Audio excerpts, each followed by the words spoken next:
If you can hear us, please type in the chat where you're watching us from. If you're watching a recording, welcome to Noble Warrior. My name is CK Lin.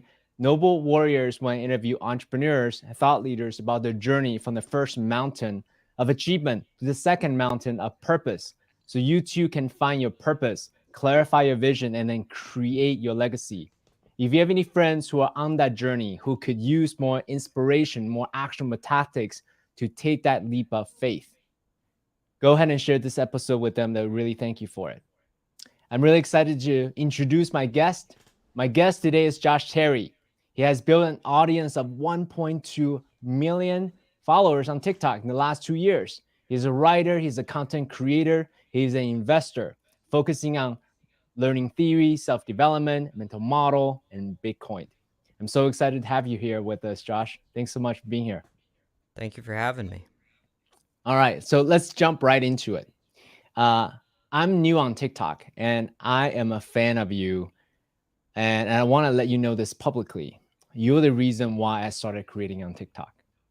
Because when I saw you, I said, oh my God, this guy is very much of a kindred spirit, right? He's a huge aficionado about mental models, learning, thinking long term, the yin and the yang. All right. So if he can do this, so can I. So thank you so much for inspiring me for being on TikTok. It's a pleasure. I'm really happy to hear that. That's wonderful news. So let me ask you this: someone who I know tons of knowledge creators, and they're looking at TikTok today as like, oh, okay, only kids are on TikTok still. So someone who is invested 2 years into doing this, what do you think makes it different than other platforms? Let's start there. Well, one is I think the discovery algorithm, from a technical perspective, the discovery algorithm on TikTok is different. It's seemingly a little bit more random and ADD, but I think it's really just more matching to how humans work, which is we want to find whatever sparks our interest in the moment, and TikTok seems to be really good at that. And that birthed a bunch of new, short form things as every other platform started jumping on this.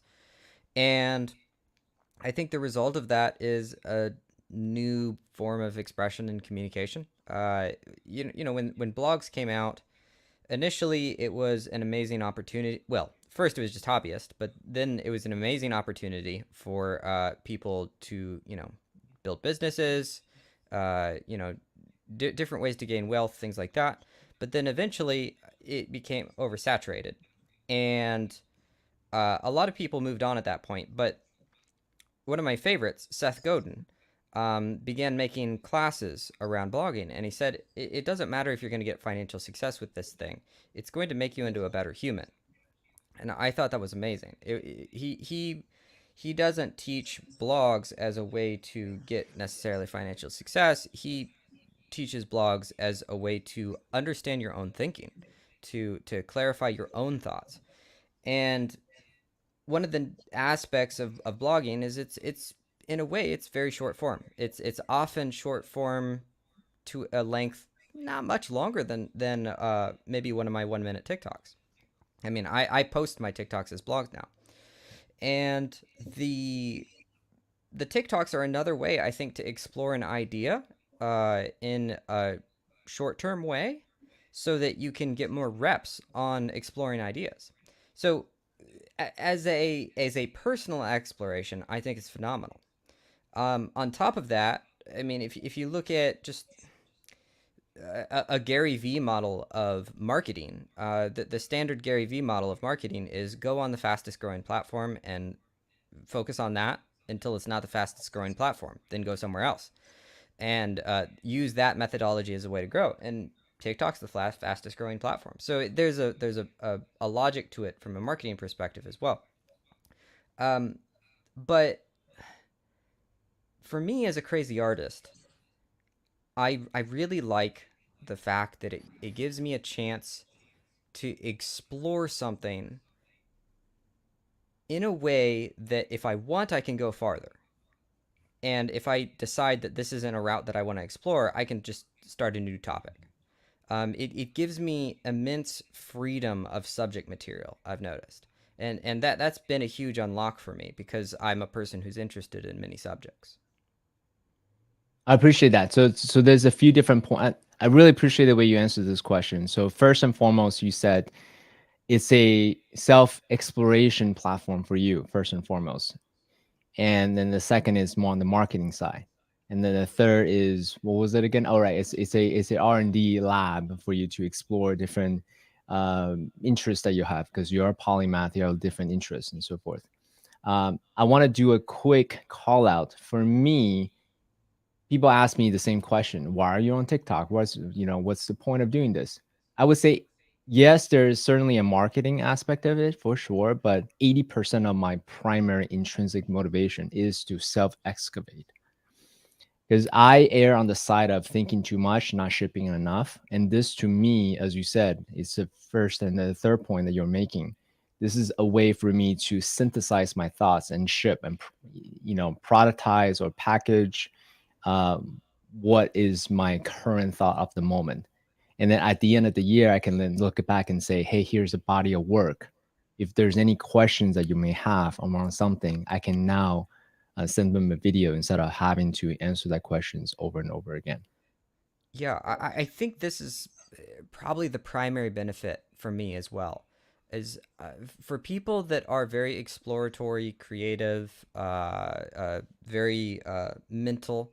They typically, I guess, maybe farther on the neurotic end of the spectrum, high in creativity and openness. These sorts of things, they struggle often with the execution side.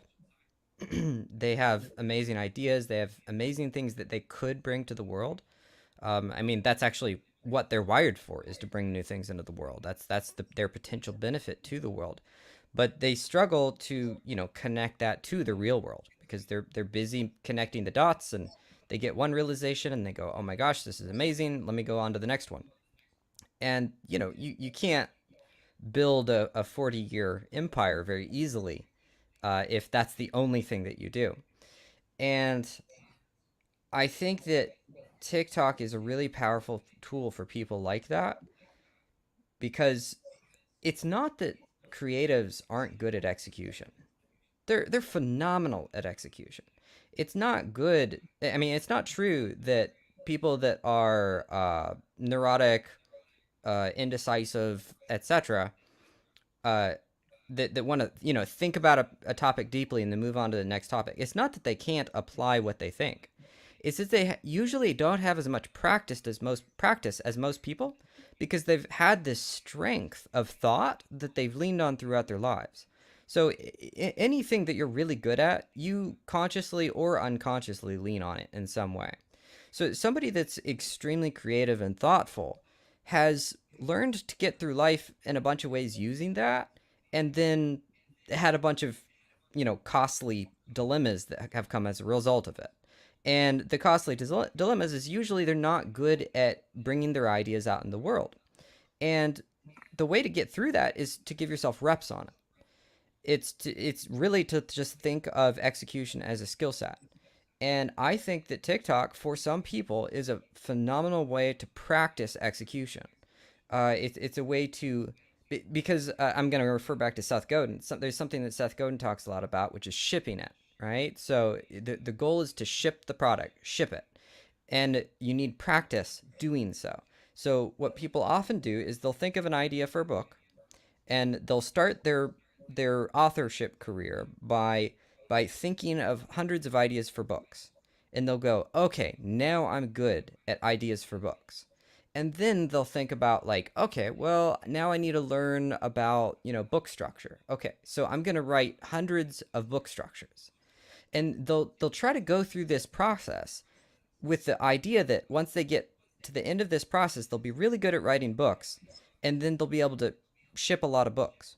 But the reality is, sometimes you need to switch it from this, like, thinking about getting really good at step one to actually considering all of the steps as step one. So it's like, I'm going to go from getting an idea for a book to writing a form for a book, to writing the book, to publishing the book, to selling the book to my mom, to selling the book to my brother, to selling the book to my neighbor, to selling the book to one person on Instagram. And now you have a full view of the process, and you might end up at that point that realizing that you hate writing books, and then you can go do something else, which is, a huge relief, because otherwise you would have, wasted decades of your life. But also, if you realize that you like it, now you go, okay, that's the process. Now, if I do that again, I can get better at that. And this is a very practical way to think, but very few of us naturally come to it. We normally look at learning as something where we will come to it from a beginning set of fundamental reps that we'll work on, which will then give us permission to do the next set of reps. And I think that TikTok gives us practice going from an idea to a completed published product faster, so that we get a rep on an entire process of shipping something, and then it allows us to learn this skill, and then we can apply this skill of shipping it or execution to other things. I love it. Thank you for sharing that. It actually reminds. So what you're saying, by the way, my style is recap, and then we can elaborate further. Okay. Yeah. So what I'm hearing is it really important for those who are more cerebral to complete the entire cycle from the ideation to all the way to shipping.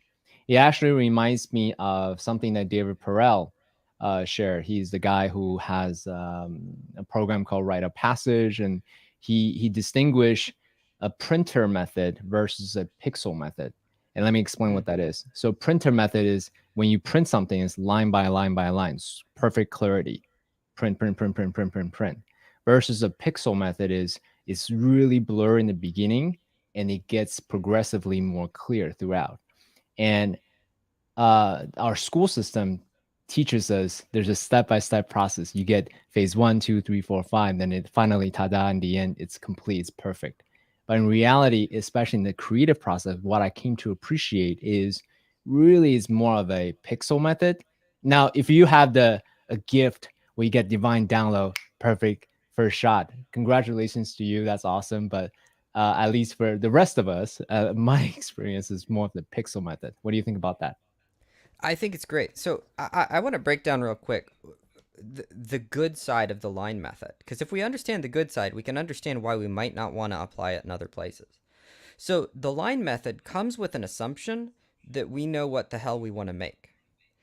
And if we just learn how to, do all of the steps to get us to that thing, then we will have what we want. So this method of learning the complete version of something is really useful, for example, in learning an ancient skill set that's been passed down for generations and has been optimized. So if you are learning martial arts, it's really useful to have a teacher not put you in a fight the first day. It's really useful to have a teacher set you down and teach you about your center of gravity and get you to just learn this process of balancing yourself, making yourself more stable. And, maybe you would explore that for a week where, the teacher just kind of pushes you on the shoulder and you fall over and you realize, oh my gosh, if I would have shifted my foot this way a little bit, I would have been more stable. So that is a line by line process in the sense that you're not learning how to fight in studying martial arts that way at that moment. You're learning just this stability factor, which will make you better in fights, right? So the reason why that's useful is, one, it reduces risk, because, if you dive into a fight when you're incapable, you're much more likely to get injured.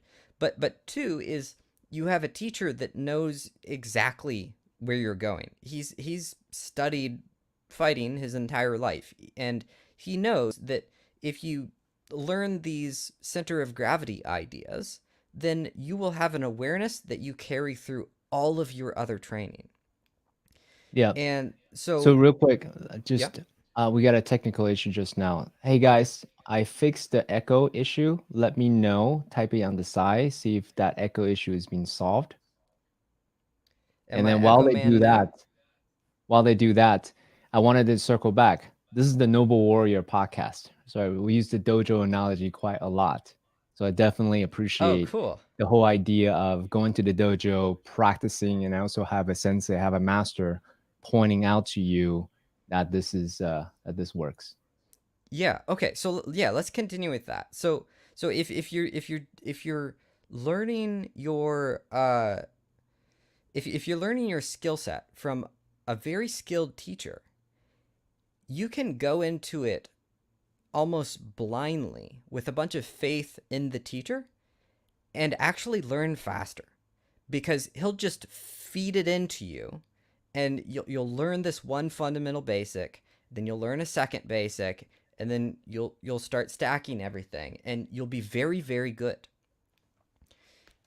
But let's say you want to come up with a product that's never been created, or you want to invent something that's never been invented. So if you want to invent something that's never been invented with about 99.9% certainty, we can be pretty certain that your first idea for how that thing is supposed to be is wrong. It's terribly, terribly wrong. So if you were, say, working on invention and you used this method of, okay, so if I want to get to this new type of engine, for example, that I want to invent, and I know exactly how that engine is going to be. All right, now I'm going to, I'm going to use the best material to make this engine. I'm going to use, I'm going to study every element of this thing to make sure it's all good from the bottom up. Then now you get to wait 5, 10, 15 years before you find out that you had a terrible idea. And so it really depends on what type of thing you're working on, which method you want to use. Whether you want to use a sort of let's call it a vertical method, which would be the pixel method of like trying to figure out all of the steps, try all of the steps to learn about them, versus the horizontal method or the line method of trying to figure out the base level fundamentals and then the next step and the next step. And one last piece of this would be inside back to the dojo analogy. There's a point where you need to develop your own style inside of the dojo, inside of the martial arts. There's a point where you need to build an original skill set. And the people in martial arts that studied this horizontal technique of here's the first fundamental, here's the second fundamental, those people get skilled way faster than other people, and then they really struggle when it comes time to develop their own style, their own ability to improvise, their own way of moving. Somebody who starts with that is then going to struggle with the fundamentals. There's almost always a struggle between these two things, and you almost always, if you go far enough in a field, need to work on both of them. But if you understand what the strengths and weaknesses of the two ways of thinking and learning are, then you can figure out when to apply them. You can look at a situation and go, okay, this is a thing where I just need to have blind faith in the fundamentals, and I need to just learn that thing and slam it into my brain and into my physiology, and then I'm done. And then there's other things where you can spot it and you can be like, oh, this is a moment where I need to improvise, and I need to go through the whole process to see what it's like, and then rep on that so that I understand that, I was an imbecile and this first idea was terrible, and I want to go through the 10th iteration to find the thing that's right for me. What kind of musician are you, by the way? Just for my reference. I went to college for classical violin performance, and Mm, then I became a music teacher where I taught violin, piano, guitar, voice, music mm. composition, production. That's awesome. Okay, thanks for that. I appreciate that we can use martial arts and music analogies and book learnings and kind of mix them together. That's great. Let's go. Circling back to your earlier point, you said first point was self-excavation, right? Self-exploration. The second point is this is where Gary Vee. This is where people's attention is going. Let's go down that rabbit hole just a bit. I really like how TikTok provides a lot of engagement and therefore gives you real-time data of how useful that piece of content is. And from that, then you can well, I mean, I'm 40 days in, right? So I can then navigate like, okay, how do I say this to really deliver the kind of impact and value that I want to create? So can you say a little bit more about how TikTok is a, because I you are in other places too. You're on YouTube, you're on IG, you're on Twitter. I'm sure. Oh, then you have your own blog, right? So this is not the only place, but you're most active on TikTok. Can you say a little bit more about how TikTok generates that flywheel effect to help you find your voice, find the niche that you want to create value in? Yeah, and additionally, TikTok drives my creativity on all the other platforms. So TikTok is the thing that makes it more easy to do whatever else I'm going to do. So I think the main part of what you're talking about is the feedback element. Is that right? Yes, the feedback. For me, why this is useful for me, because then I get rapid feedback.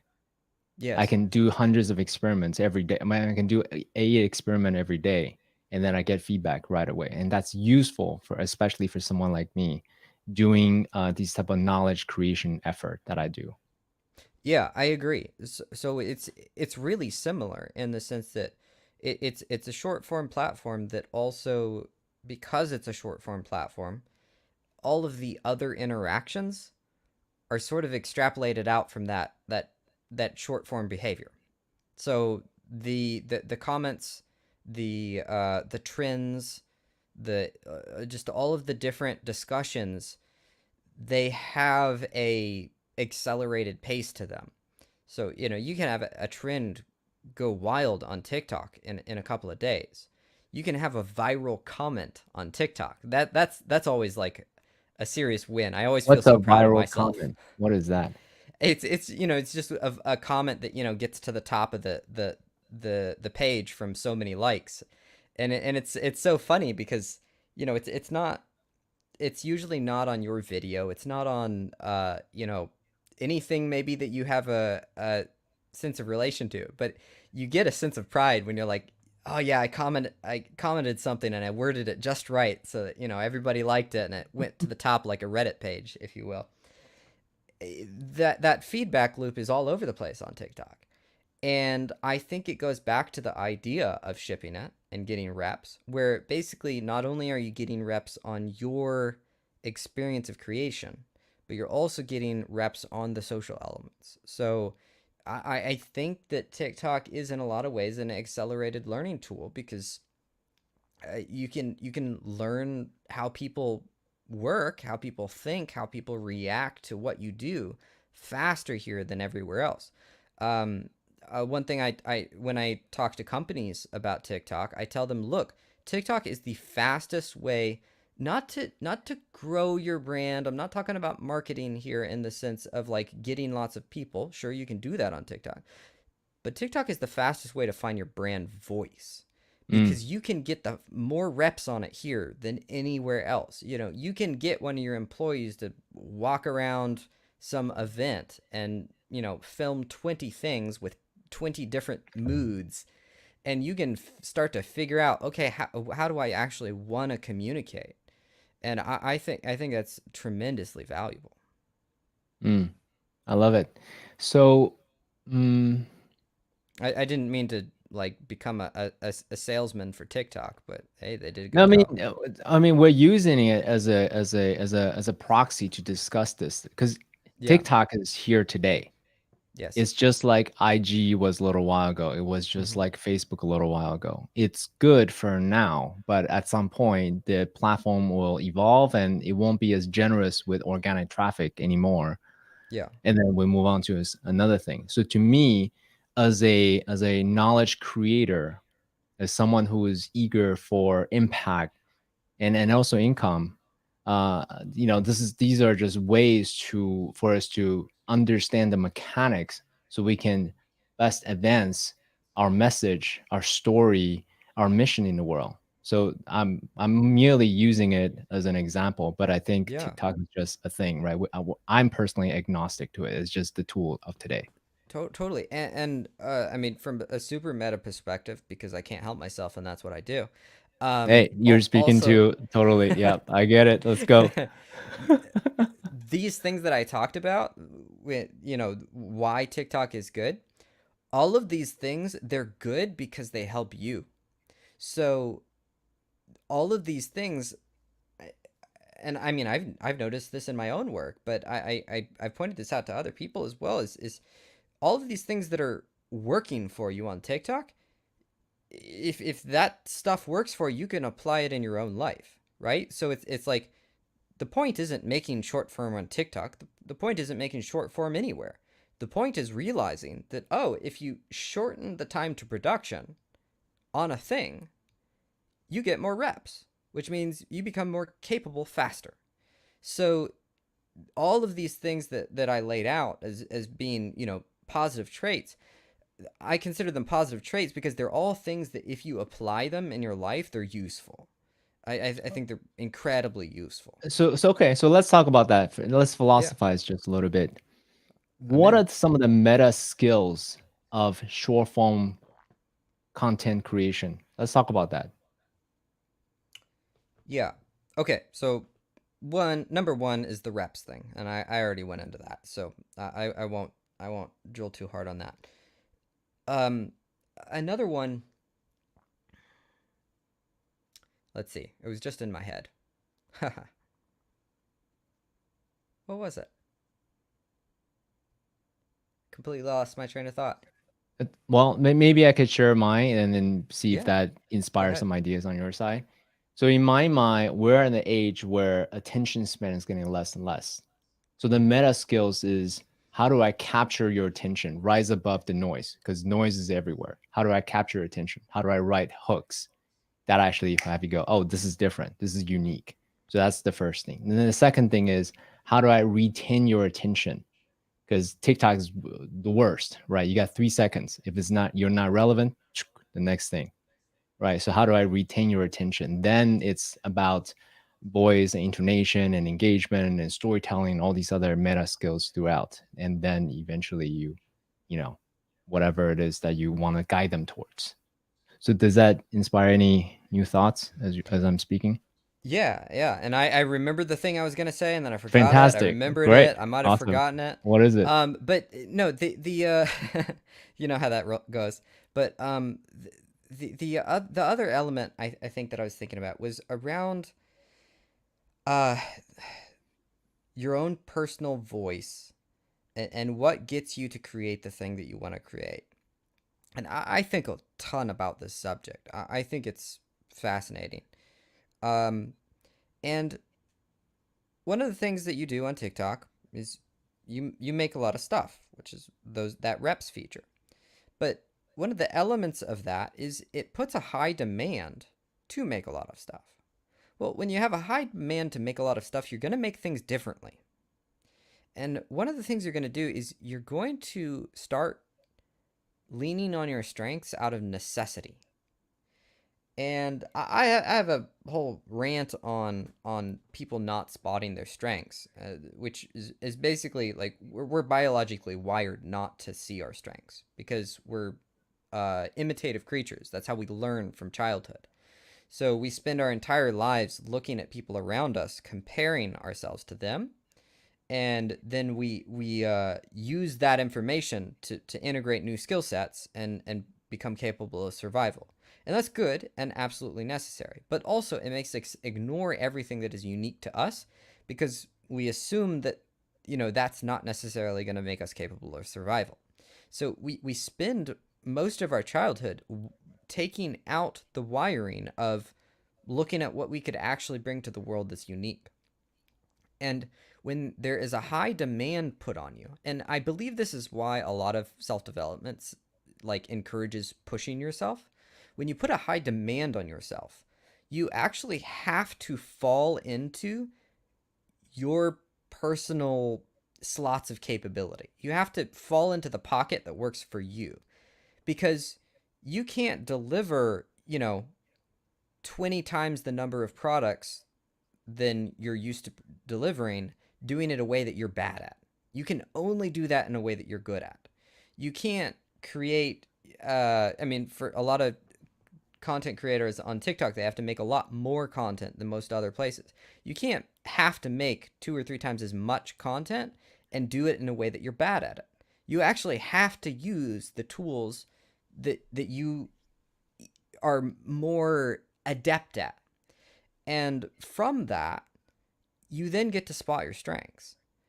And I think that is a phenomenal quality. It's incredibly important. And you can do this in creating short form content, and you can do this in other ways.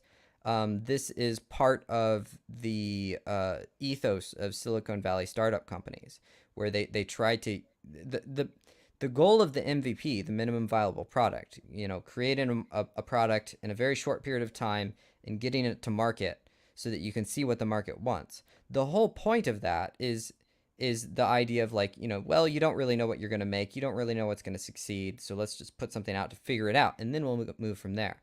But additionally, if you do that, if you push like that, you're going to have to do the things that you're most capable of, because everything else has to go out the door. So I think there's other aspect built in, which is if you move fast, you get to start spotting those things that you're really talented at that you might not ever be able to see otherwise. Okay, so how did you do that for yourself? I'm kind of opening new loops as you're answering. But how did you Yeah. identify your superpower in the 2 years time? Was there a pivotal moment where you're like, oh, people really like this thing that I do, or this tone that I use, or this character that I portray, or this topic that I talk about? Is there any pivotal moments in 2 years time that will have you go, this is it, let me double down on that? Yeah, so it started far beyond that. So it's almost like it started working 2 years ago, right? I'd say I started to spot my strengths maybe 5 years ago. Mm, It's probably been at least 5 years, maybe a little bit more, that I started to really hone in and realize, okay, this is what I can do, and that didn't result in me all of a sudden being, successful and things working for me. I was actually a bit of a wreck at that time in my life. Um, because even if you discover things about yourself, that doesn't mean you can do them. So a lot of skill sets, when we discover something new, our old skill set is so ingrained that we can't apply it. So I realized, for example, that I'm super conceptual, and this applies differently in different fields, but in music, one of the ways that it applies is in improvisation and composition. And sure enough, I had a really strong talent there. But I spent years trying to be technically good, and that mm, became my whole world, was trying to mm, be technically good. And I came to terms, I started to really understand what my skill sets were, maybe 5, 6, 7 years ago, something like that.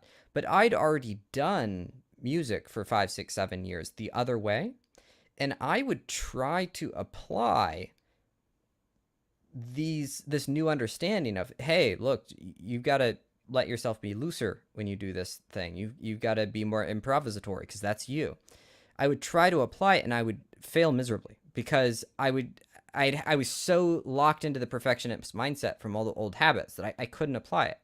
mm. 2 years ago, what I did was I took a bunch of those discoveries that I'd made in other fields and I applied them to TikTok, because I had no ruts in the ground where I was just so stuck with on a specific path that I couldn't get out. It was a new thing for me.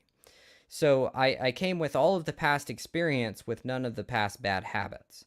And that's when things started taking off on TikTok, was that.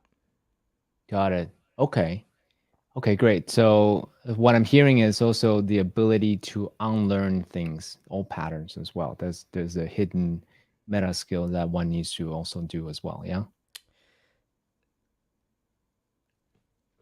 So, yes, and also I didn't unlearn it, right? I, I mean, if I were to go back to music right now, I would do much better. But but I didn't actually get to where I wanted to be in the thing that I was already working on. I actually did it by changing gears so that I could learn it in a new way. And I think you can do this within a field, but this idea I think is important, where it's not just about taking an old habit, breaking it down, unlearning it, and then using your new knowledge to apply it to the same thing. I think that's maybe one of the most difficult ways. I think the accelerant is giving yourself, a new place to play with information supported by the old stuff. And I think that What prompted you accelerates it. to jump into TikTok? Because you started the end of 2019, if I recall correctly, right? Yeah, so I Yeah, didn't want to do November it or at something. all. I Huh? didn't want to do it at all. Okay. A friend of mine convinced me, and I'd made content for like 10 years and nothing had worked, and I was kind of discouraged and just wasn't into it anymore. And a friend of mine just over and over again said, "Man, you got to get on TikTok. I know you can do something here. Like, I don't know what you'll do, but I know that this is the right thing for you." And I finally said okay, and I downloaded the app at like 11 p.m. and texted him at 2 a.m. going, "Oh my god." You go down a rabbit hole the first time you get on TikTok. You don't realize how addictive the thing is. Um, and so that was what I initially did, and then once I saw what a cool thing it was, I started making content, and it was the same terrible content I'd always made before. Um, uh, I take full responsibility for my content failing in the past. It wasn't good. Okay, Um, okay. Hold on one yeah, second. Thank you. yeah. What would you say is that makes the difference between the earlier stuff that you did on TikTok to hmm today? Like, what's the main difference? Yeah, it's very specific, and it happened all at Hmm. once. Hmm. So I started to make the old same old stuff, and I but it wasn't like ingrained habits because it was just old things that I'd been doing. It's the same thing, just recorded in vertical format. And but throughout my life, is another story. But throughout my life, I'd been going through this process where I'd kept asking myself this question of what can you do, like just what's within your capability. Not like stop trying to have this big old dream of the most amazing thing you could possibly do. What's actually within your capability right now? Mm. And what that started to do was make me give up on things that I was bad at. And I had made a bunch of music content on TikTok, and I was personally researching houses because I was thinking about getting into real estate investing. And I saw something that I thought was interesting, and I thought, huh, well, I want to make a video about that. And I'd tried to make thought content in the past about different things about my ideas. It didn't take off because I would look at a camera and I was terrible at looking at a camera.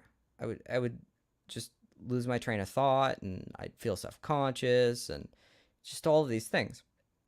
And the self-development narrative says push through it and be better. And it's like, maybe. Um, I was terrible at it, and I struggled in inordinately large amount, too much, and I did that for a long time. And when you struggle at something for years, like, do you really want to keep struggling at it? Not necessarily. So what I did was I gave up. I went, well, what if I don't look at the camera? And then I started to film it again, and I was like, I tried to memorize the thing I was gonna say, and I was like, oh man, I've been trying for years to memorize things. I'm terrible at memorizing things. What if I Hmm. read it off the monitor like a zombie? And and there were like three or four other things like that. Um, and they were all me giving up. They were all me going, you know what? I'm not the amazing, talented person that I think I am. Let's just do the things that you're capable of. And this all sounds like a moment of like light bulb moment, but in reality this is like 5-10 years in the making, right? Mm. I've been working on this concept, but I finally applied it here in content creation, and it went viral instantly. Mm. They really like it. Do you know why they like it? It's just unique and different? No, I don't think that's it at all. No. I think it's the thing that I can do. Mm, And I think that's the case for almost all content that we like is it's a thing that somebody likes and they're capable of and maybe they're really good at, and it's about that. no, no. I mean, I you know don't get me wrong, like there's many things to break down inside of that, mm-hmm, but I think that we really remember how I said we're imitative creatures. mm-hmm, We have an instinct to look away from the simple fact that I did something that was in my wheelhouse. mm, And we have it, and we what we want to do is we want to look at it and go, okay, so what did he do right? mm-hmm, You know? And it's like you can break down these videos and find things that I do right. And sure, I know stuff about story structure and I know stuff about how to word English so that it's interesting and so on and so forth. But the reality was I did something that was, I was capable of. It was a thing that was, in my wheelhouse. And this is something I just had a conversation about this earlier today. Is I talk with people a lot about Mr. Beast because I mm-hmm. think a lot of people misunderstand Mr. Beast. Okay. People really Tell us. like to break down Mr. Beast and study him, like all of Mm, his analytics and all of the things that he does that are so effective.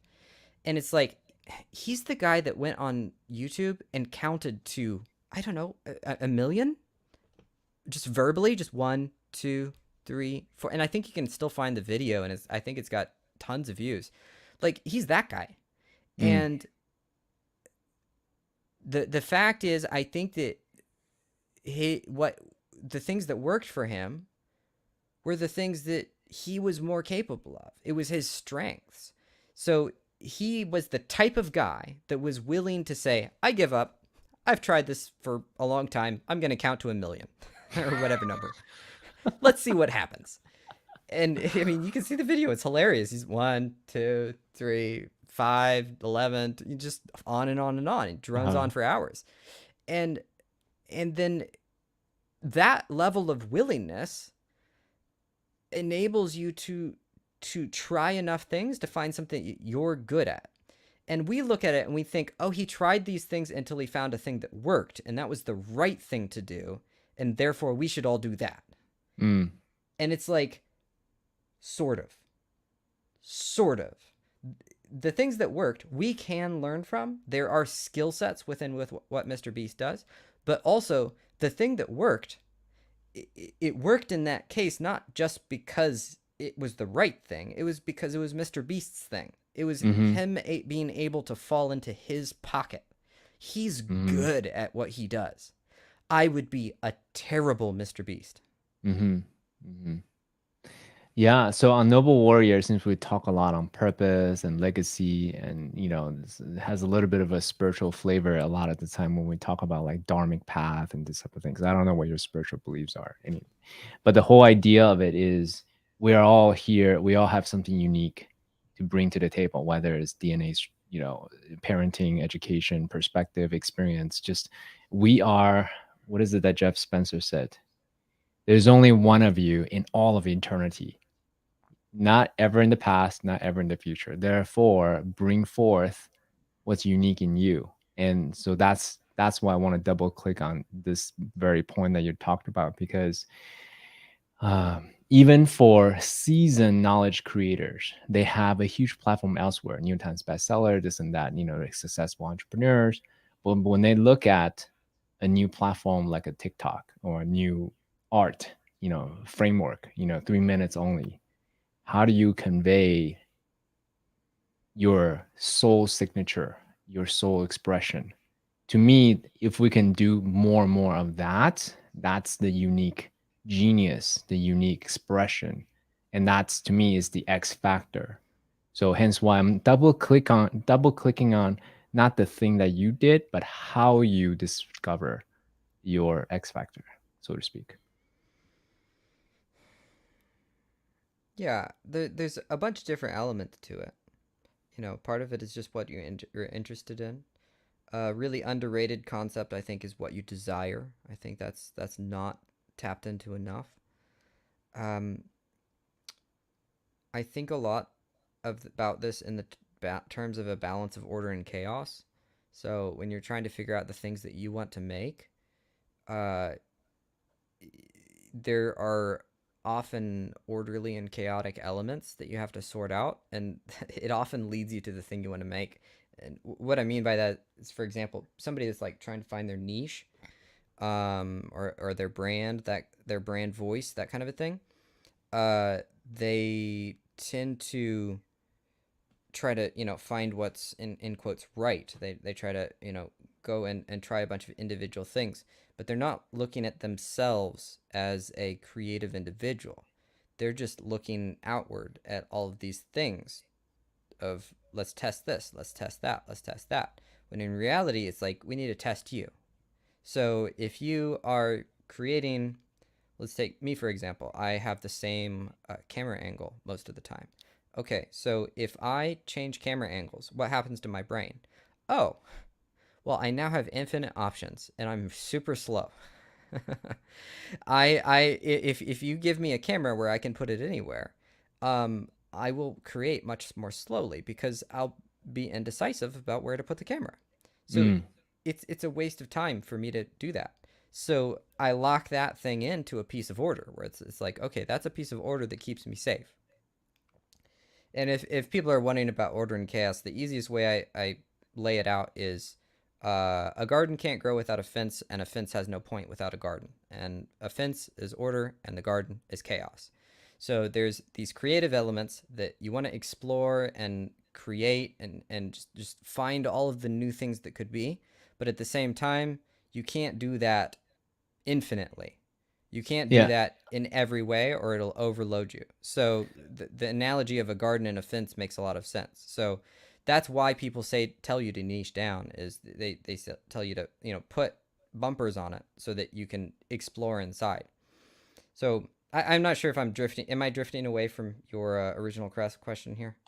That's okay. Yeah, on this podcast, we drift a lot. We open Okay. rabbit holes. Sometimes we go into them, sometimes we don't. And people complain, people don't complain. It's okay. It's part of the unique flavor of Noble Warrior. It's all good. Yeah. So, actually, let me double click on sort of the metaphor.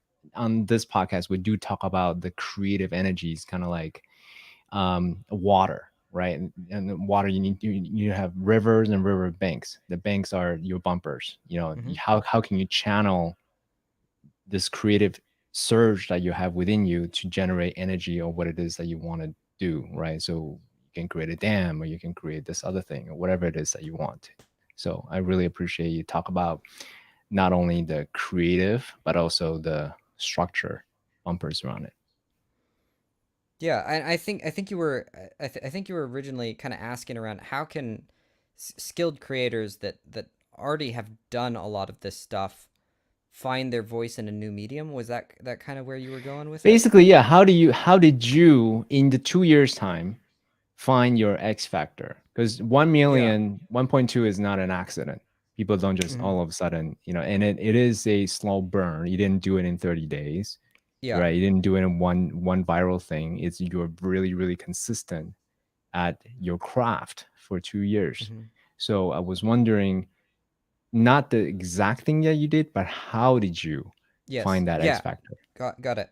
Yeah, and yeah, I did work hard. um Thank you. uh so I overproduced on set inside of set limitations. And what I mean by that is I created this set of orderly things, right? A camera that was in place.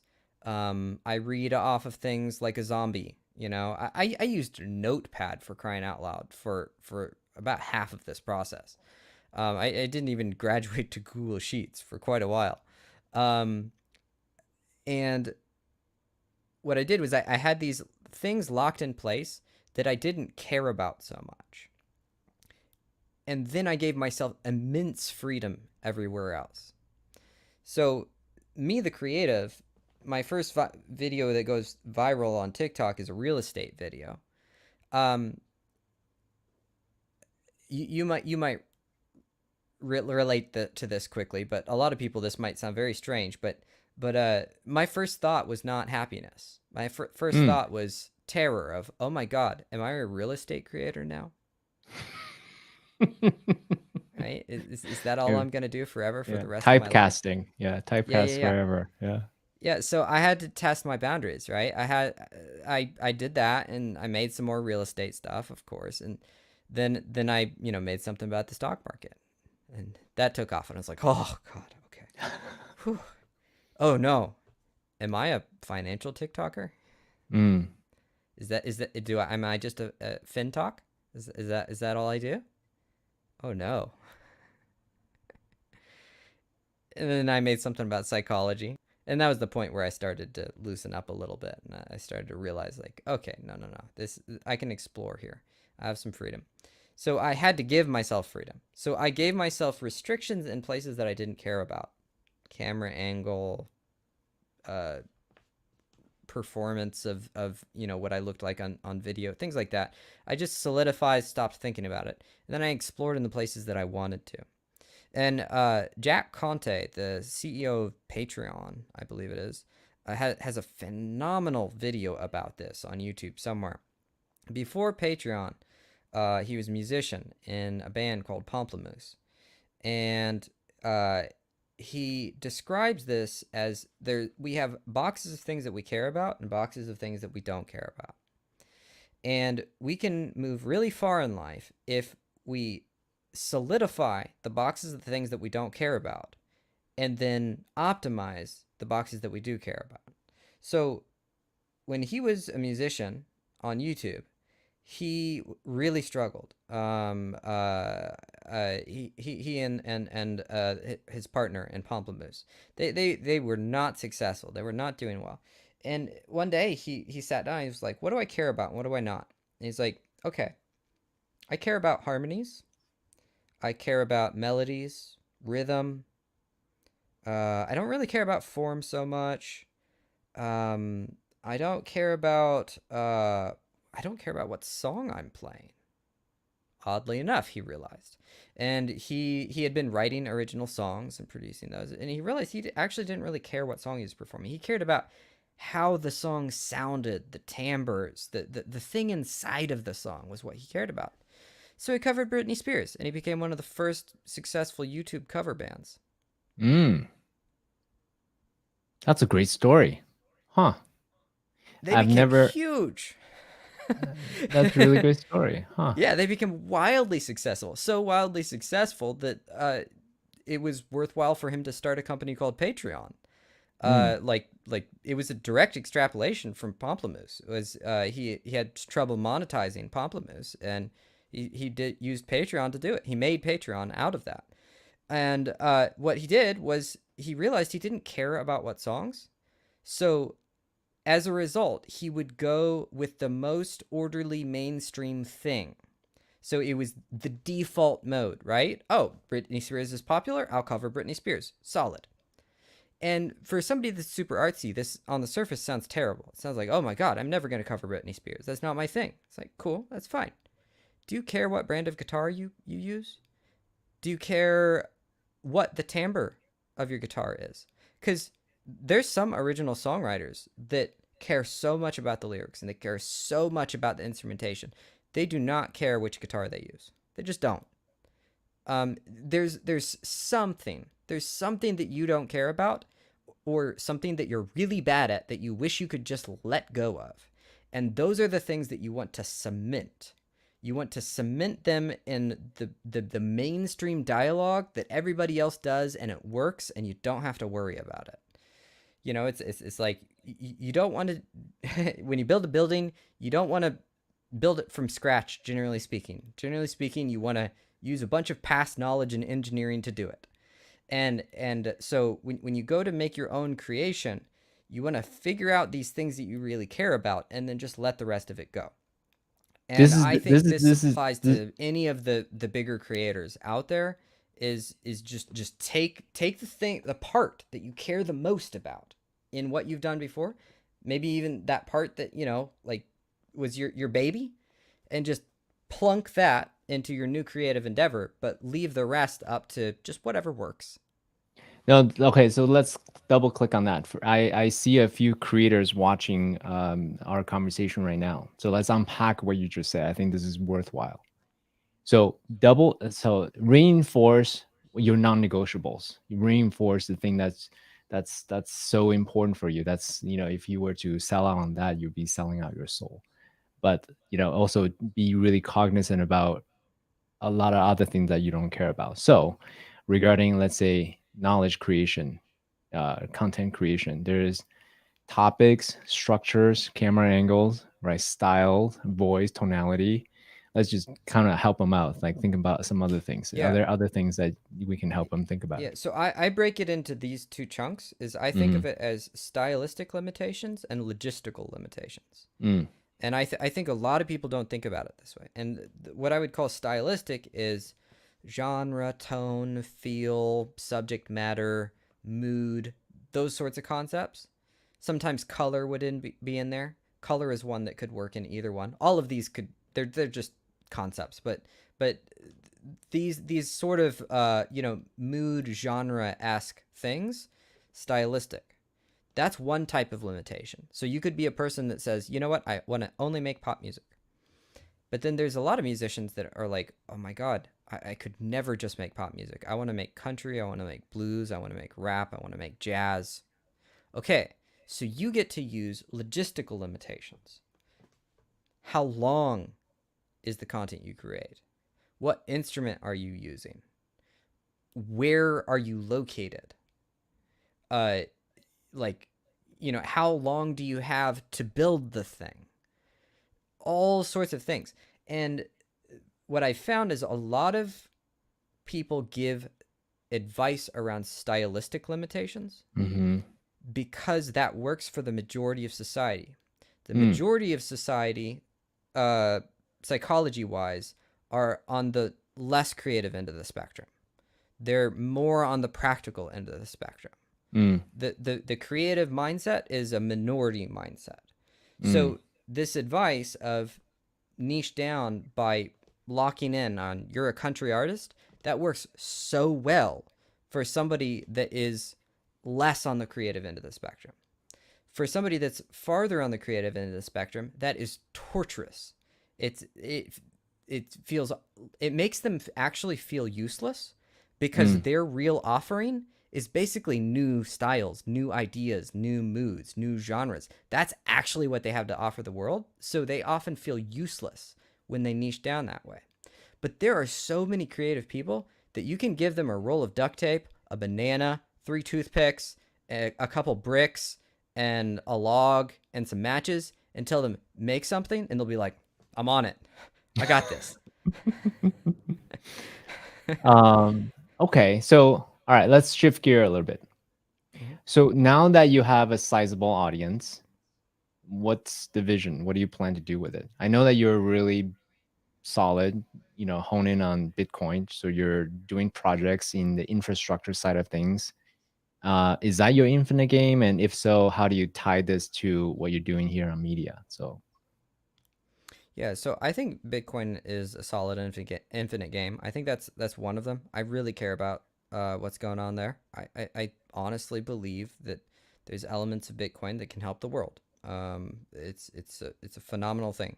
So yeah, I'm working on a Bitcoin mining project there. Bitvault is what it's called. So that's something we're trying to sort out, and I'm really excited about that. And then on the other side, sort of on more on the personal development side, I'm going to be publishing a book. Um, oh, would you like to be the first podcast where I tell the title? let's do it. I think that would be today. Yes, today's Um, the day. yeah. So Yeah, the let's do it. title of the book would be "Pull Back to Push Harder: The Competitive Edge of Strategic Rest." Mm, And it looks at a lot of self-development stuff through the lens of order and chaos, of this idea of like putting boundaries on things in order to perform better, putting boundaries on things in order to enable better chaos, if you will. So yeah, it's in the finance world, Bitcoin is what I'm super excited about. In the self-development world, I'm really interested in these ideas of establishing order, balancing order and chaos, learning to become dangerous. Um, those are two of the main spots, and then also I'm building out a creativity workshop Mm-hmm. that I'll be launching again pretty soon. Yeah. How does all three, what is the I mean, obviously you, the human being, is the common denominator, but what's the thematic common denominator between Bitcoin, creativity workshop, and helping people finding strategic rest? Honestly, How do you order and tie them chaos. together? Huh? Order and chaos, honestly. Order and Um, chaos. Got it. yeah, yeah. So I'm really fascinated by this, and I'd like to write some articles about it down the road. Mm.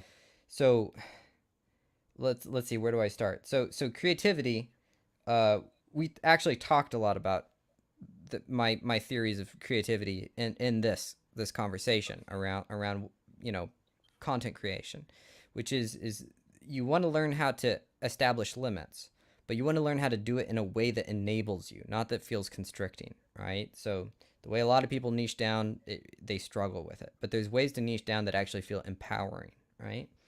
So my overall philosophy there is benevolent order enables positive chaos. So when you're establishing order with the right intention and in the right place, it makes things better, right? If you think about the garden and the fence again, the fence isn't there to make the garden feel constricted. Mm-hmm. It's there to make the garden feel safe and abundant, like it can play and grow, right? And I believe that is a phenomenal way to approach creativity. Um, inside of let's flip it to technology. Inside of Bitcoin is, I think, a fascinating extrapolation of this because Bitcoin, for one, is a very orderly, dumb technology. Mm-hmm. It's something that does a couple of things really well constantly, and Mm-hmm. it just keeps doing them. But the way it does it is by harnessing chaos. The fundamental aspect of a Bitcoin miner finding a block and being able to update the Bitcoin blockchain to maintain that network is the computer that finds the answer to a random problem, or finds the random answer to a problem, is the computer that wins. So everybody's looking for a random number, and that's the most chaotic thing possible, right? So there's a math problem that we have to solve, and the only way you can solve is by trying random numbers. This is the most stupidly chaotic thing imaginable. But when you place that in a bunch of computers all around the world, it creates a system where nobody has an unfair advantage. And that enables then an economic order, right? So there's an order and chaos within the Bitcoin network of how that plays out, right? You utilize random chaos numbers to create an orderly network, and then that orderly network, well, what that does is we have this economic system where we will never have more than 21 million Bitcoin. How the network operates is super predictable. You can't go back on a transaction. You can't change any of it. All of these things are a bunch of orderly structures that humans now get to look at and react to. So societies you could think of as chaotic structures, they're the innovators. Societies come up with interesting, fascinating things. They explore, but they need structures to do it off of. So this is why, in times of really good rulers and really good laws, societies developed and operated really well. But in times of unpredictable rulers and unpredictable laws, societies done really poorly. Is because those rulers and laws are structures that enable all of the innovation and exploration. So to me, Bitcoin is an economic manifestation of order that enables economies to play in a more predictable environment, which makes that I believe them able to go farther, them able to experiment and innovate farther than they would in any other way. Mm. Actually, let's put a pin on that just for a moment. I will follow that with that question. But I'm curious to know, when you write that book, The Strategic Rest, how do you deal with your own burnout? And one of the things that we hear people say a lot, we teach what we need most. How do you deal with the tension between teaching someone something, but also dealing with your own, anxiety and nervousness as well, right? Internally, how do you deal with that as a teacher, as a public teacher? Yeah, my editor made a post recently about working with some personal development guy about like how to kick alcoholism, and it was like almost done with the book, and then he like was like, man, I can't contact this guy, and it turns out like the guy went on a bender. Mm-hmm. And I couldn't help but laugh at that as I thought about like how tired I got writing this book. Mm-hmm. Mm-hmm. And one, we all go through phases and cycles, right? So there are times when it's appropriate to push yourself. Two, I was a workaholic when I was 20. Mm-hmm. That's just an element of who I am. And these are the lessons I learned to get me remotely functional. And by remotely functional, I mean that's really good. For somebody to get somewhat functional is awesome, right? So I feel like I got myself to a place where I'm performing, at a level that's beyond what I've ever performed at before. I'm very happy with that. Like that's something. And there's many ways I could learn to perform better. There's many things that I still struggle at, but as I wrote this book, it was fascinating because I felt like it was reinforcing everything in the book. So I would start to write the book, and then I'd get to a point where I'd made some good progress, and I'd get excited and I'd try to write more than I should in a day. And then the next day I'd be so tired and so sluggish, and I'd be like, man, I was just writing about how you have to like limit your enthusiasm on something in order to, You're in your personal maintain. development accelerator as you're writing the book. Yeah, yeah. Yeah, And it I got really you. kind of validated everything because, I mean, yeah, sure, I got tired occasionally, but in reality, I wouldn't have been able to write that book if I wouldn't have learned the lessons in the book. The lessons made me the type of person who could write a book. And that I'm very happy with. But yeah, I had to really be present to the things that I was talking about as I wrote the book, because I mean, and I'm guessing you relate to this. Another thing of people that are interested in these ideas, they often want to share them with other people. They often have a really strong desire to share these things and teach and help others, and that can flatten you. When Say you more about have that. What does that mean for you? when you have a really strong desire to help others, you can that can easily destroy you by you just going all out, forgetting about who you are, forgetting about whether it matters to take care of yourself, and just putting all of your concentration on the people around you. And one way of doing that is with a book, right? So I thought, man, if I can write this book well, it could help some people, and that matters. That matters to me.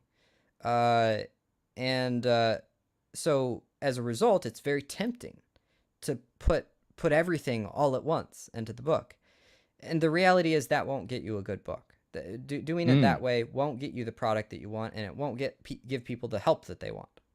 And that's so, a really interesting point. Why did you say that? well, um, it's like killing the golden goose, right? Mm, So, anytime you're helping other people, you are taking something from within yourself and you're giving it to them. And so if you use the analogy of the golden goose, let's say you, I mean, this might get weird, but I mean you give them a medicine that makes them lay too many eggs for that goose to function. Well, now the goose is going to die, right? So everyone has an amount, a pace that they can work at, And that pace can be developed and accelerated and strengthened, so on and so forth. But everyone has a pace that for that time in their life they need to understand and work at. And if they go over it, they'll just drain themselves and perform worse. So a big aspect of what I've been talking about is how if you are super desirous of helping others, you're super ambitious to push your thoughts out in the world and just however you want to help, however you want to be better. And it might not be helping, it might be competition.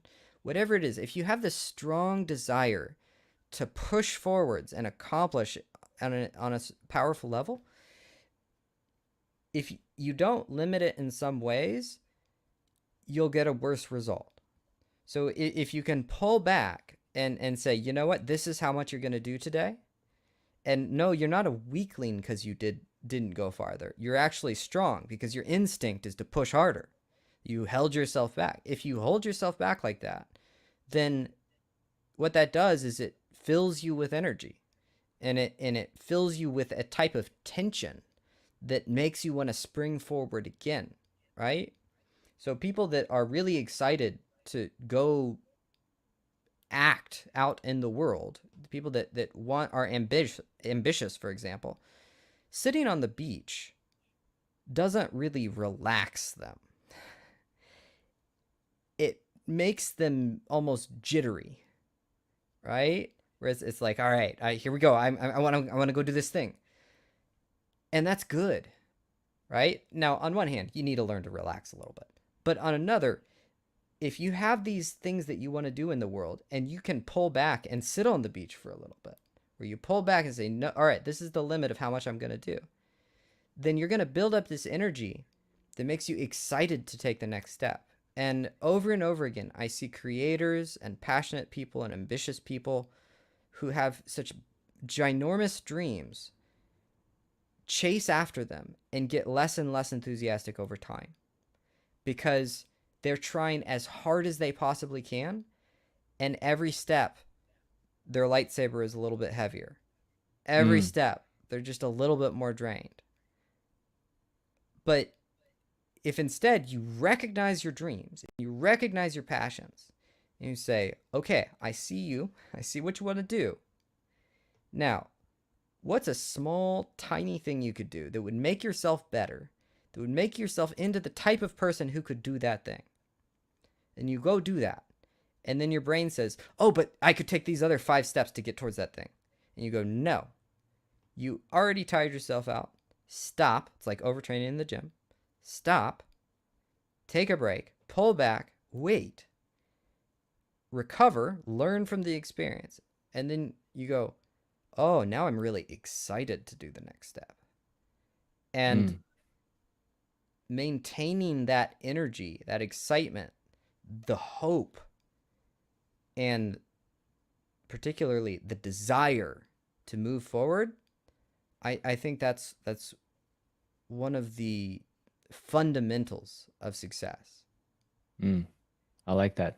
This is counterintuitive to what everyone else is saying, right?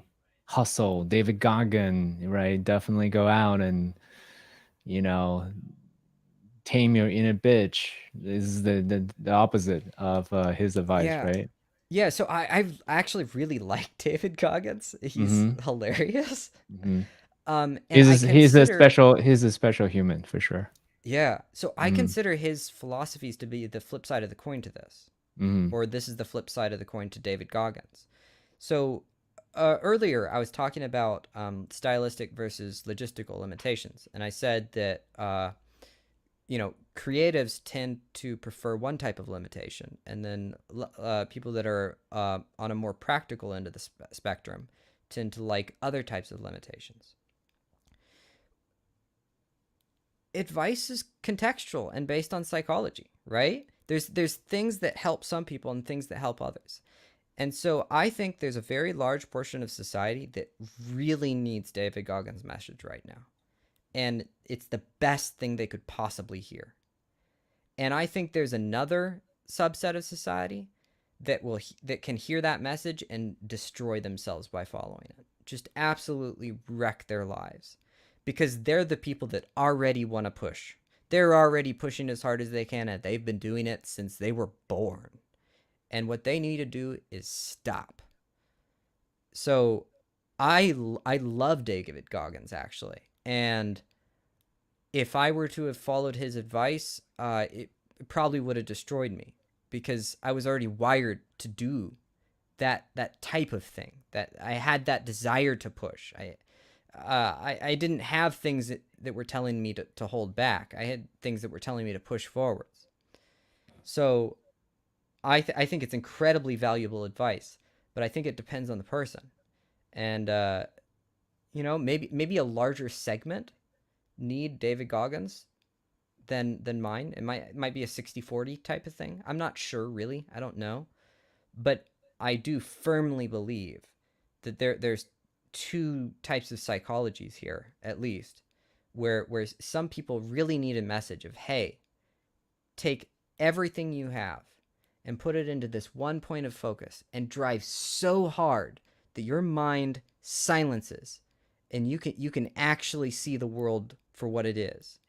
And from what I understand, that is where David Goggins is coming from. Take everything you have and put it into this one thing, and push so hard that it silences the inner bitch. And I think for another subset, I think that's what they're already doing. And they're doing it in a very undisciplined manner, because it's probably the part of them that's praised, because they've probably been getting things done most of their lives. I was a good student. I was a overachiever in a lot of things, and like it was how I would get validation. It's probably the parts that praised, but at the same time, they're doing it in an overkill fashion in a bunch of scattered ways, and it's ruining them, because they're just flattening themselves energetically every single day. And these are the people that have to set limits and say, I'm not going to do that. I'm not going to do this other thing. I'm not going to go to level 12 when I was at level 9. I'm actually going to go backwards. I'm going to work on level 6 and level 7, and I'm going to play with it. I'm going to learn how to actually smile for once and enjoy it. Ironic, me, the guy that doesn't smile on TikTok. I know. But if we learn how to play and enjoy with a thing that we already are familiar with, I think that is another way forward that a lot of these hyper ambitious people are not understanding. Yeah. As you're speaking, a visual comes to mind. So on Noble Warrior, we talk about the yin yang sign a lot, right? For those who are typically inactive, they don't take action, they think too much, right? Or they get lazy or complacent, whatever. David Goggins' advice is great. Get your to action so that you can, get going, get real data. For those who are driving a lot, and they're losing themselves due to burnout, and they're burning their health, they're burning their relationships, they're also, that's not working too. Then for those people, your advice, the strategic rest, is phenomenal. In my mind, what I'm hearing is find the middle ground, right? The middle way to find that inner harmony between the two, whatever that works for you. And the only person that can have an answer is not Josh Terry or CK Lin or David Goggins. The only person who can know the difference is oneself. Find the discernment between the two. You find that middle point where you do have that harmony. You also mentioned this. You find that excitement again, that aliveness again. Then you go. Otherwise, something is off harmony, and you need to take some action somewhere. Is that a accurate recap of what you just described? Yes, yes. When I got out of college, with a bachelor's degree in music and almost straight A's, I got a job doing manual labor where I stared at a white wall every break, and it was a relief, because I was so overworked and overwhelmed from how hard I had pushed that I had nothing left. That didn't make me a better musician. It didn't make me a better musician to push that hard. because you can't push that hard constantly, right? Like you can't. And if you look at the people that praise pushing hard, you'll see that they value pushing hard because it enables them to sleep well at night, right? And I wasn't the type of person that would sleep well at night. I wanted to work till 3 a.m. and I was annoyed that I had to get to bed. And then I would go to bed and I wake up in pain because my mind was probably obsessing about the creative things I wanted to do while I was asleep. And then I wake up and immediately go again. And it didn't make me better because it was an addiction. I was chasing it. I wanted to be good so bad that I was willing to let go of my entire existence to be good. But that doesn't make any sense because the person that needs to be good is you, right? Mm-hmm. You know, if you want a skill set, it's not like you're sacrificing yourself for the skill set. That doesn't work because you're the person that's got to have the skill set. So, Okay. So on that note, since that's circling back to your book, what you just said, the overachievers, the people who is at the brink of burning out, they probably know that they need to rest logically. What would you say to that person so that they interrupt their normal behavior, their addiction, to get the rest they need? Or the other way around, the people who is normally complacent, they intellectually know they need to get their ass off the couch, stop watching Netflix, listen to David Goggin, yet they don't. What would you tell you them have to to interrupt? you have to address your reward systems. Mm. So, if you're a person who is just pushing and on every avenue that he can, and you're just addicted to pushing, and you're overworking everywhere, your reward systems are firing in such a way that you believe that you are a good person if you do that. Some part of you. Some part of you thinks that you're more likely to survive. Some part of you thinks that it's the only way to be loved. It's the only way to be successful. Whatever it is, there's something. There's something there that makes you think this is the way. And if you stop, you will feel immense guilt and shame. You will feel like a bad person. You will feel like a sinner to sit down and take a break. You will feel like a sinner to take a bubble bath because it means you failed according to your mental wiring. And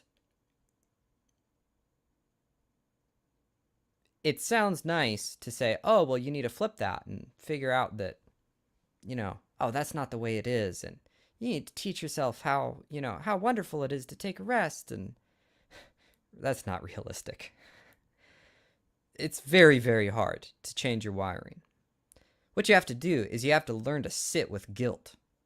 You have to realize that you're going to sit down in a bathtub and take a rest, and you're going to feel horrible. You're going to feel like you're a terrible person for sitting in that tub and taking a break. And that's your job. That's your job, is to endure that emotion. And the reason why you got to do it that way is because you're an ambitious person that has spent your life learning to be wired to overcome horrible things. And guess what? The emotions that come up when you rest are horrible. So now it's your job to endure them. Well, now your wiring is rigged so that sitting with that guilt is a triumph. Learning to sit there and experience whatever comes up. When you say, you know what, it's time to take a break, and immediately your brain kicks back with, oh, yeah, you're a total wimp, obviously. You could do like at least 3 more hours. And you say, no, it's time to take a break. When you listen to yourself and you go take a break, you don't magically suddenly feel like you're not weak anymore.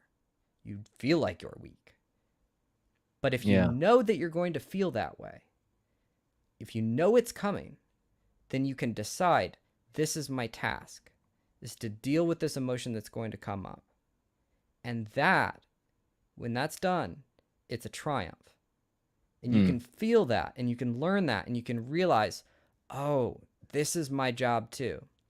This is my job, to be like a Viking the night before battle, and to sit in this bubble bath and prepare. This is my job, is to rest. I like it. This is my interpretation of what you just said, is to treat yourself like a professional athlete would do. Professional athletes exercise their body, knowledge creators exercise their mind. A huge part of being a professional is not just push, push, push, push, push on the field. A huge part of being a professional athlete is recovery. So to only push and not recover, it reduces the lifetime value of a career. It's the same thing when it comes to a knowledge creator. So if you want to truly optimize your throughput as a professional, intellectual professional, knowledge worker, whatever you call yourself, it's really important to have covered the entire loop rather than just I'm only productive when I'm exerting myself. That's not true. That's kind of what I'm hearing as you're speaking. Correct. And one other way to look at it is to go after a thing that you want without limits is what a child does. A child says, I want it. And we often fool ourselves into thinking that we're accomplishing great things because we're trying really hard. We're working really hard, and we've been told that it's noble and good to work hard. But the thing is you're working hard just all in service to this thing that you want, that you're chasing after. And that's what children do.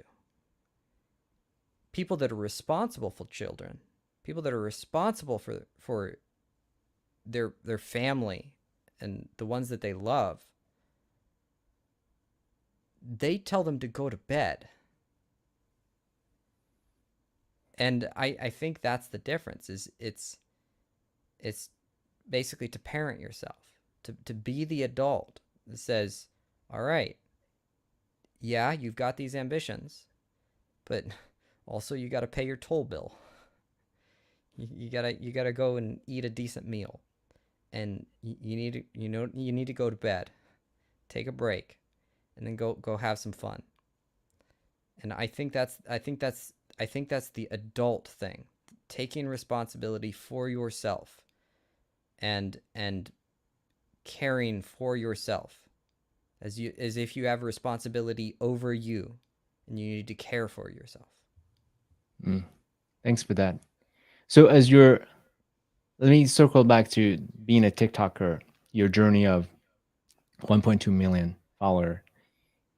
There's probably a lot more meta lessons because I'm already 40 days in. I'm already learning. I've had my first troll. Congratulations to me. That was awesome. I love it. Nicely done. Means you're Yeah, winning. and I also notice how seductive it is. The social media, followers and likes and so on and so forth, right? So what are some of the journeys or insights that you have shifted on your way to 1.2 million that you could share with us? Turn off notifications. Okay. All right. And Why? Why? if I would change anything about that, looking back, I'd say turn off notifications preemptively. Don't turn off notifications when they're too much to handle. Turn off notifications when you go, oh yeah, I could see how if this got a little bit more, it would be too much to handle. Turn it off then. Why? Because dopamine streams, right? So it's just notifications can get you stuck in the dopamine loops. But additionally, we were talking about feedback earlier. Too much feedback is problematic. You still need to be a person who can say what's on their mind and create things without too much interference from others. So you have to be willing to, set all of those notifications aside so that you can think for yourself and decide, you know what, I want to make this today. Mm. Okay, so got it. So you don't have a social media manager. You just turn it off. And then you create from what's alive within you. I mean, I think that's a really good first step. I guess probably the next would be start to make connections. I don't have a social media manager, but I do have people. I have somebody that works for me now. I have people that I'm working with. Um, like I'm getting help with video editing, different aspects of it. Somebody that's working on sponsorships, various elements of this. Just as it grows, you have to realize you're not going to be able to do it all. Again, it's about setting those limitations and going, you know what, like let's figure out what part of this you're going to be really good at, and hone in on that. And there's so many things in this process of building out uh, a presence like this that as I look at it, I'm like, oh, I shouldn't be doing that. I shouldn't be working on that part. That would be a disservice to myself and the people that I create content for. Somebody else should be doing that. So more and more, you have to think that way, I think. So what's the dream? Is the dream to potentially launch your own Discord, your investment, what do you call those, syndicates? Or like, what's the dream? What would you like to, what's the vision? Yeah, well, I mean, I've got a Discord, I didn't know that. Why isn't but it on your I need to, thing? yeah, I need to put it back up in the links. Okay. But that's where we held the last creativity workshop. Oh, great. Um, but so, I mean, short term, it's the Bitcoin mining company that's already launched. Everybody check it out on WeFunder. Hmm. Um, don't listen to the scammer DMs. Go to the link in bio, please. Uh, then the creativity workshop and the book. Like those are the main focuses right now. If those things go well, I think I probably want to keep expanding out in those directions. So I think there's so much to be done in the Bitcoin space. Hmm. Creativity has always been near and dear to my heart. So I would love to explore, different ways to teach people that and to explore that. And then, if this book goes well, I'd love to do another, and another after that. I think I could go pretty far there. Um, and over time, I think doing some sort of retreat, collaborative workshop type of thing, I think is probably in my future. But Bitcoin creativity and self development through order, chaos, being I love it. dangerous. I think that's my wheelhouse. Are there new technologies that you're paying attention to regarding creativity, self-development, or Bitcoin? Things like, so for example, things that I pay attention to recently, I came across a really cool neural feedback hardware that's wireless. You can actually, track, how your brain works, and it has a positive neural feedback loop, right? So as a biohacker, I love that kind of stuff. So are there technologies like that where you're paying attention to that's, helping creators or being more creative, or, things like that? I'm really interested to experiment with that stuff over time. I haven't in that particular arena, but you piqued my interest when you said that. Um, I mean, Bitcoin itself, right? Mm. That's still a new technology, and that's a big place for my attention.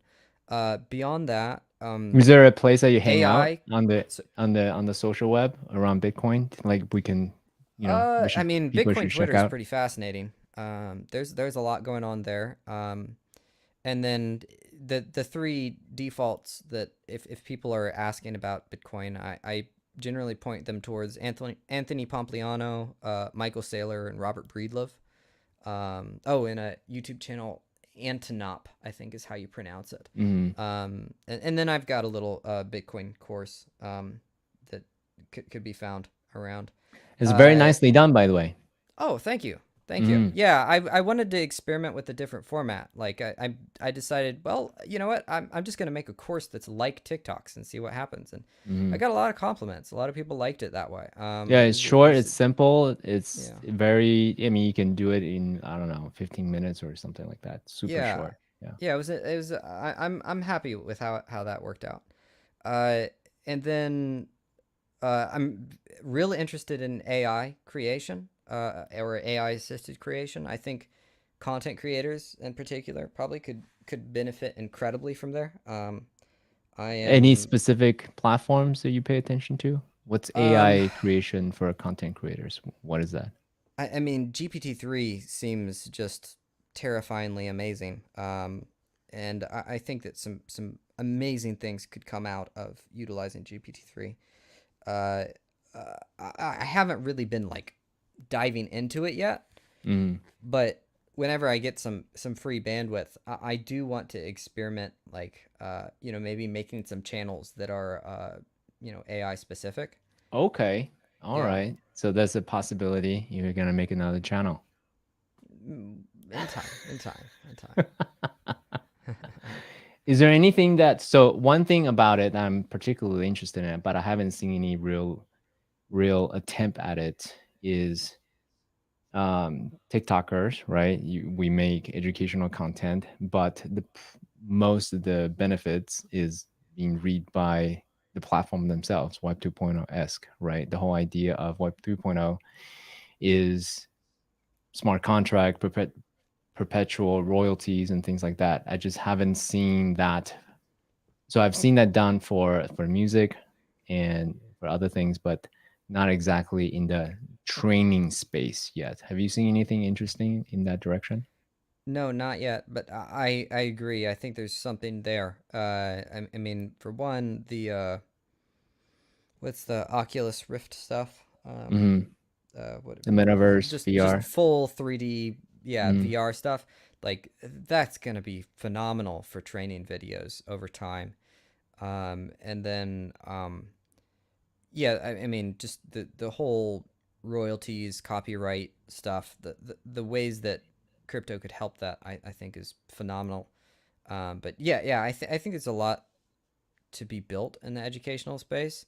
If somebody could create a better version of Google, I'll be infinitely grateful, because Google is getting creepy and tired, at the same time. Uh, I don't know how any. It's amazing to me that we could make Google worse, but somehow we did it. But yeah, I mean, if I suspect there will be some sort of search engine technology that mm, comes about from decentralization, and I think that could be a very wonderful good. mm. Beautiful. Hey Josh, I really appreciate. So let me share a couple of things, a huge takeaways that I got from our conversation. Okay, so we talk a lot about your journey from 0 to 1.2. I keep wanting to saying 2 million, but it's 1.2 right now, 2 million to come. Right. A huge part of our conversation is how to find your voice by being consistent, showing up, and leaning into your unique strength and let go of everything else. And then keep testing different approaches. And at some point, a platform like TikTok would be able to garner and send audience that is a good fit for you. That's one. The second thing that we talk a lot about is strategic rest. We gave all kinds of different metaphors, the garden and the fence, or the yin and the yang, right? Talking about David Goggin as a way to find the inner harmony to do that and do that well. What else? We also talked a little bit about your creativity workshop, um, your Bitcoin mining projects, how you're bullish about it, and what else we talk about? Is there anything else we talk about that I missed that we didn't No, mention? I think that's it, because the rest and all of that is Oh, that's packaged right, your within the book. book. So That's right, your yeah. book. Is there a website that you want to send people to, or just Josh Terry Plays? Um, there's joshterryplays.com. I'm slowly building that out. We've started a blog on there, and eventually I'll have a lot more stuff on there. Besides that, yeah, just Josh Terry Plays across all the social places. Oh, and the Beautiful. Josh Terry Plays podcast. Yeah. Oh, that's right. Yeah. You want to say something about your podcast? Because that's a different art form altogether. Yeah. We didn't even talk about that. So you want to say a little bit about how that differs from looking into the camera, deadpan style, to podcast to live. You want to Yeah, talk? just briefly I'll say, I mean, basically what I've realized is there's so much of a strength in TikTok that I need to bear down on it a little bit. So I've kind of I haven't released new episodes in a little while in the podcast, but I mean there's great stuff there. The last one I had I think was Robert Robert Greene. Green. Was great. Mm, Yeah, already had some awesome stuff there, and I'm looking forward to doing more. But just for a little while, I'm trying to hone in on TikTok. mm. In terms of podcasting, yeah, it is a whole new skill set, and I definitely like tried to come at it with the approach of the righteous imbecile, right? You know, like trying to just like, okay, well, it's a new thing, let's figure it out. So you know, it's growing. I'm learning, and the last couple episodes I've been really happy with, and I'm gonna start experimenting with some formats. I'm probably gonna write some essays and read those off as podcast episodes and Mm. try some different things. But yeah, I am not abandoning the podcast. I definitely want to build that out. Well, from a fan to you, from one podcaster to another, I really so I listened to the last one with Robert Greene. It was really excellent. You ask really great Thank you. questions, have really amazing space, and I believe got something new out of Robert Greene, which is in itself quite an accomplishment. Thank you. Thank you. He's an amazing writer, and it was a pleasure to have him on. He's man of brilliance for sure. All right, Josh, I really appreciate being here on Noble Warrior. Looking forward to our next chat. And until then, guys, go buy Josh's new book and take his workshop. Pleasure to be here. Thanks so much.